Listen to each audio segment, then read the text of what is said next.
दोस्तों नमस्कार, स्वागत है आप सभी का online data first YouTube channel पे। जैसा कि दोस्तों आप जानते हैं, किसी भर्ती संबंधित कोई भी जानकारी होती है आप सभी को ऑनलाइन डेटा फर्स्ट चैनल के माध्यम से दी जाती है। इस वीडियो में हम बात करने वाले हैं टीजीटी पीजीटी 2022 की भर्ती के बारे में, पदों की संख्या बढ़ने के संबंध में। साथ ही अगर बात की जाए 63,000 नई प्राथमिक शिक्षक भर्ती को लेकर, इसके साथ ही अगर बात की जाए एक और बड़ी अपडेट के बारे में, ट्विटर से छात्रों की जीत के बारे में, जहां से योगी सरकार को बड़ा झटका देखने के लिए मिला है, जिसके बाद से योगी सरकार ने एक बड़ा एक्शन भी लिया है। साथ ही अगर बात की जाए यहां से जो नोटिस है वो भी जारी कर दिया गया है। एक एक करके सारी जानकारी हम कवर करते हैं। चलिए दोस्तों वीडियो शुरू करते हैं। वीडियो को लाइक कर दें, साथ ही शेयर कर दें और चैनल को सब्सक्राइब कर लें, जिससे कि जानकारी आप सभी को ऑनलाइन डेटा फर्स्ट चैनल के माध्यम से रियल ऑथेंटिक सबसे पहले मिलती रहे। चलिए दोस्तों वीडियो शुरू करते हैं। शुरुआत करेंगे एक बड़ी अपडेट के बारे में। दोस्तों जैसा कि आप जानते हैं कि उत्तर प्रदेश के अंदर जब कभी भी किसी भर्ती को लेकर मामला फंस जाता है तो अभ्यर्थियों के माध्यम से ट्विटर वार किए जाते हैं, और जब भी ये ट्विटर वार आप सभी को देखने के लिए मिलता है तो उसके बाद में क्या होता है कि बहुत सारे अभ्यर्थी इसका विरोध करते हैं। बहुत सारे अभ्यर्थी कहते हैं कि इससे कोई फायदा नहीं होगा, लेकिन आज आपको हकीकत पता चलेगी कि ट्विटर वार से बहुत बड़ा फायदा देखने के लिए मिलता है, बल्कि यहाँ से छात्रों का बेनिफिट भी होता है और सरकार इस मुद्दे को लेकर सक्रिय भी हो जाती है, क्योंकि बस आप सभी को अपना एकजुटता दिखाने की आवश्यकता है। ऐसा ही एक बार फिर से देखने के लिए मिला यूपी के अंदर। योगी सरकार पूरे के पूरे अगर बात की जाए प्रशासन के अंदर हड़कंप मच गया ट्विटर वार को लेकर, जहां पर सुबह से ही छात्रों के माध्यम से ट्विटर पर लगातार सरकार को लेकर सवाल जवाब किए गए, तो सरकार भी कहीं ना कहीं एक्शन मोड में दिखाई दी। और ये आप सभी के लिए बहुत ज़्यादा महत्वपूर्ण भी है, क्योंकि आप में से बहुत सारे छात्रों को ऐसा लगता है कि ट्विटर से कुछ नहीं होता, तो ये चीज़ आप सभी को यहाँ से देखने के लिए मिलती है। थोड़ा डिटेल में आपको समझा दूँ। उत्तर प्रदेश के अंदर कई ऐसी भर्तियां हैं जिनके विज्ञापन जारी होने हैं लेकिन नहीं हो पा रहे हैं। उसी में से एक और भर्ती देखने के लिए मिलती है यूपी पुलिस कांस्टेबल की भर्ती। कांस्टेबल भर्ती को लेकर यहाँ से सरकार के माध्यम से जानकारियां तो दी गई थी कि भर्ती का विज्ञापन जारी होगा, लेकिन अभी तक भर्ती का विज्ञापन जारी नहीं हुआ था। सरकार के सामने छात्रों के माध्यम से लगातार ट्विटर वार किए जा रहे थे। उसी के संबंध में आज की तारीख में छात्रों के माध्यम से हैशटैग रखा गया था यूपी पुलिस कांस्टेबल वैकेंसी, जिसके अंदर अगर बात की जाए ट्वीट की संख्या के बारे में तो 1.56 मिलियन, जिसको आप आसान भाषा में समझें तो 16 लाख के आसपास जो ट्वीट हैं वो हो गए थे। इसकी संख्या देर रात तक और भी बढ़ सकती है। 16 लाख से ज़्यादा ट्वीट हो जाने के बाद में निश्चित तौर पर उत्तर प्रदेश के अंदर जो पुलिस भर्ती प्रोन्नत बोर्ड है वो भी पूरे तरीके से हिल गया। उन्होंने कहा कि उत्तर प्रदेश पुलिस के अंदर जो भर्तियों को लेकर सवाल किए जा रहे हैं उनका उन्होंने खंडन भी कर दिया, बल्कि खंडन नहीं किया, एक नोटिस भी जारी कर दिया, जिसको मैं आपको दिखाता हूं। लेकिन उससे पहले एक और जानकारी आपको देखने के लिए मिलेगी। ट्विटर पर देर शाम आते आते ट्रेंडिंग में सरकार के माध्यम से शुरू कर दिया गया कि रिकॉर्ड रिक्रूटमेंट यूपी पुलिस। मतलब उनका कहना है कि जो छात्र ये कह रहे हैं कि उत्तर प्रदेश के अंदर पुलिस वैकेंसी निकाली जाए, तो वहीं सरकार के माध्यम से या फिर उनके अधिकारियों के माध्यम से ट्वीट करके कहा जा रहा है कि उत्तर प्रदेश पुलिस भर्ती बोर्ड के माध्यम से रिकॉर्ड जो रिक्रूटमेंट है वो की गई है, और ये मुद्दा अब ट्रेंडिंग में देखने के लिए मिल रहा है। तो वहीं दूसरी तरफ बात की जाए नोटिफिकेशन के बारे में, तो यहाँ पे देखने के लिए मिलेगा उत्तर प्रदेश पुलिस भर्ती नहीं और उनके होने वाले संबंध में चलाए जाने वाले भ्रामक हैशटैग यूपी पुलिस वैकेंसी का खंडन करता है।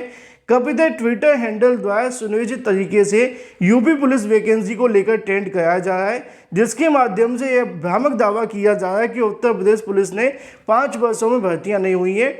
उक्त संबंध में 5 वर्षों में उत्तर प्रदेश शासन के द्वारा की गई भर्तियों के बारे में लिखा है कि 1,53,728 जो भर्तियां वो देखने के लिए मिली हैं। इसके अलावा अगर बात कीजिए अलग अलग संवर्गों के अंदर 18,332 नए पद सृजित किए गए हैं। वर्तमान में पुलिस विभाग की 45,689 पदों की भर्तियां प्रचलित हैं, जिनको जल्द पूरा किया जाएगा। अतः यूपी पुलिस वैकेंसी का खंडन किया जाता है उत्तर प्रदेश पुलिस के माध्यम से और सरकार के माध्यम से। तो यहाँ से आप सभी को एक बात समझ में बिल्कुल आती है कि सरकार के सामने अगर अपनी आप मांग रखना चाहते हैं किसी भी मुद्दे को लेकर, तो ट्विटर पे अगर आप सरकार के सामने रखेंगे, सरकार उस मुद्दे को जवाब भी देगी, समझेगी भी। अब यूपी पुलिस वैकेंसी को लेकर उनका कहना है कि हमने बहुत सारी वैकेंसियाँ की हैं और भविष्य के अंदर की भी जा रही हैं, लेकिन जैसा कि आप जानते हैं बेरोजगारी इतनी ज़्यादा है, भर्ती कितनी भी निकाली जाए वो कम पड़ती हैं। अब जो भर्ती पुरानी हो चुकी है उसके अलावा छात्र चाहते हैं कि नई भर्तियों के विज्ञापन जारी हों। यहीं से अगर बात की जाए 63,000 नई प्राथमिक शिक्षक भर्ती के विज्ञापन के बारे में, क्योंकि 63,000 प्राथमिक शिक्षक भर्ती के विज्ञापन के लिए भी लगातार अभ्यर्थी मांग कर रहे हैं। अभ्यर्थी चुनाव से पहले धरना प्रदर्शन भी कर रहे थे। वहां पर जब धरना प्रदर्शन हुए तो सरकार ने 17,000 शिक्षक भर्ती को लेकर फिर ऐलान भी कर दिया। लेकिन बाद में क्या देखने के लिए मिला कि चुनाव के समय आचार संहिता लगी और ये 17,000 शिक्षक भर्ती भी गायब हो गई। पुराने शिक्षा मंत्री चले गए, नए शिक्षा मंत्री आ गए। उसके बाद में लगभग 8 महीने निकल गए या फिर कहीं 10 महीने निकल गए। छात्रों ने ना तो कोई मांग की और ना ही कोई ट्विटर वार किया नई प्राथमिक शिक्षक भर्ती के विज्ञापन को लेकर। अब एक बार फिर से 63,000 नई प्राथमिक शिक्षक भर्ती विज्ञापन जारी करने के लिए सरकार के सामने छात्र ट्विटर पर अपनी मांग रखने वाले हैं, जिसमें उनका जो हैशटैग है वो यूपी नीड्स टीचर वैकेंसी, जैसा कि आप सभी ने देखा होगा, जिसको लेकर कल की तारीख में रविवार को सुबह 10 बजे से अभ्यर्थियों के माध्यम से यूपी नीड्स प्राइमरी टीचर्स के नाम से एक अभियान चलाया जाएगा। और ये अभियान भी कहीं ना कहीं नई प्राथमिक शिक्षक भर्ती के संबंध में होगा। और जैसा कि आपको स्टार्टिंग में समझाया गया कि अगर संख्या बल ज़्यादा हुआ है ना, बड़ी संख्या के अंदर अभ्यर्थियों के माध्यम से शिक्षक भर्ती को लेकर ट्वीट किए गए, तो निश्चित तौर पे कल इसी समय सरकार के माध्यम से इसके बारे में भी आपको जो ऐलान है वो देखने के लिए मिलेगा। बस शर्त है कि अभ्यर्थी एकजुट होकर इस मुद्दे को लेकर मांग करें और बड़ी संख्या में ट्विटर पर नई प्राथमिक शिक्षक भर्ती विज्ञापन जारी करने के संबंध में सरकार के सामने सवाल जवाब करें। देखना दिलचस्प होगा कि ट्विटर वार को लेकर कल होने वाले मुद्दे पर 63,000 शिक्षक भर्ती के बारे में सरकार क्या कहती है, क्योंकि यहाँ पर भी 4 साल से ज़्यादा का समय हो गया है लेकिन नई शिक्षक भर्ती अभी तक नहीं आई है। बात कर लेते हैं अपनी अगली अपडेट के बारे में, जो कि संबंधित है टीजीटी पीजीटी 2022 की भर्ती को लेकर। टीजीटी पीजीटी 2022 की वैकेंसी 4,163 पदों पर निकाली गई थी। जब ये भर्ती निकाली गई थी तब से ही छात्रों ने इसका विरोध किया था। आज भी जब अभ्यर्थी ज्ञापन देने जाते हैं तो एक मांग रखते हैं कि इस भर्ती के अंदर पदों की संख्या को बढ़ा दिया जाए। अब धीरे धीरे करके समय आगे निकल रहा है, तो चयन बोर्ड के सामने जब अभ्यर्थी ने मांग रखी थी तो चयन बोर्ड ने कहा था कि भर्ती जैसे जैसे आगे बढ़ेगी हम यहाँ पर रिक्त पदों के अध्याचन के साथ साथ दोबारा से पोर्टल खोलकर रिक्त पदों की जानकारी मांगेंगे। अगर रिक्त पद बढ़ते हैं तो यहाँ पे 6 से 7 विषयों के अंदर जो पद हैं जोड़कर भर्ती को आगे बढ़ाया जाएगा। लेकिन इतने महीने बीत जाने के बाद ना तो अभी तक पोर्टल खुला है और ना ही परीक्षा हुई है, तो सवाल देखने के लिए मिलता है कि क्या टीजीटी पीजीटी भर्ती के अंदर अब कोई पद बढ़ेगा या नहीं बढ़ेगा।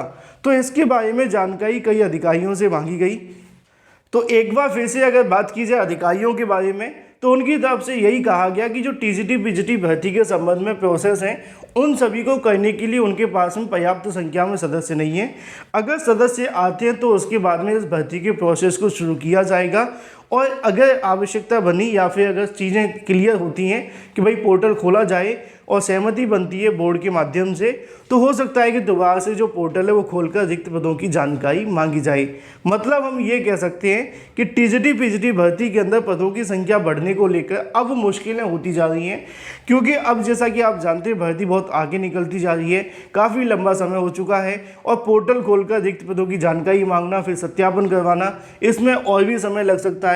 और अभी तक जो चयन बोर्ड के अंदर वो नए सदस्य नहीं आए हैं। अधिकारियों का कहना है कि अगर सहमति बनती है तो इस पर विचार किया जाएगा। निश्चित तौर पर जैसे जैसे भर्ती आगे बढ़ेगी वैसे वैसे इसके अंदर सीट जोड़ने की मुश्किलें और भी ज़्यादा कम हो जाएंगी, क्योंकि यहाँ से आप जानते हैं भर्ती पहले डिले हो चुकी है। अब इसके बाद चयन बोर्ड यही चाहेगा कि कैसे भी उनके पास में सदस्य आ जाएं तो टीजीटी पीजीटी के अंदर जो परीक्षा है वो करवा ली जाए और उसके बाद में जो नियुक्ति है वो दे दी जाए। लेकिन अभी अधिकारियों के माध्यम से यही कहा जा रहा है कि पदों के बारे में या फिर इसके प्रोसेस के बारे में अभी कुछ भी कह पाना क्लियर नहीं है, क्योंकि हमारे पास सदस्य नहीं है। अगर सदस्य आते हैं तो पहली प्राथमिकता ये होगी कि टीजीटी पीजीटी भर्ती परीक्षा को जल्द से जल्द करवाया जाए। इन शॉर्ट ये है कि पद बढ़ने को लेकर जो चयन बोर्ड ने पहले दावे किए थे, पोर्टल खोले जाएंगे, रिक्त पदों की जानकारी मांगी जाएगी, अब वो इसको लेकर बचते हुए दिखाई दे रहे हैं। हो सकता है कि बाद में जब सदस्य आ जाए तो छात्रों के माध्यम से धरना प्रदर्शन करके दबाव बनाया जाए, लेकिन पद बढ़ाए जाने के संबंध में अब धीरे धीरे मुश्किलें बढ़ रही हैं, क्योंकि भर्ती आगे बढ़ गई है और समय ज़्यादा लग चुका है। सदस्य आते ही इस भर्ती को आगे बढ़ाने का भी प्रेशर चयन बोर्ड के ऊपर होगा, जिसके चलते वो अब कहीं ना कहीं अपनी जिम्मेदारियों से आगे बढ़ सकते हैं या फिर भाग सकते हैं। जो भी अपडेट होगी लगातार आप सभी को ऑनलाइन डेटा फर्स्ट चैनल के माध्यम से मिलती रहेगी। वीडियो को लाइक कर दें, साथ ही शेयर कर दें और चैनल को सब्सक्राइब कर लें।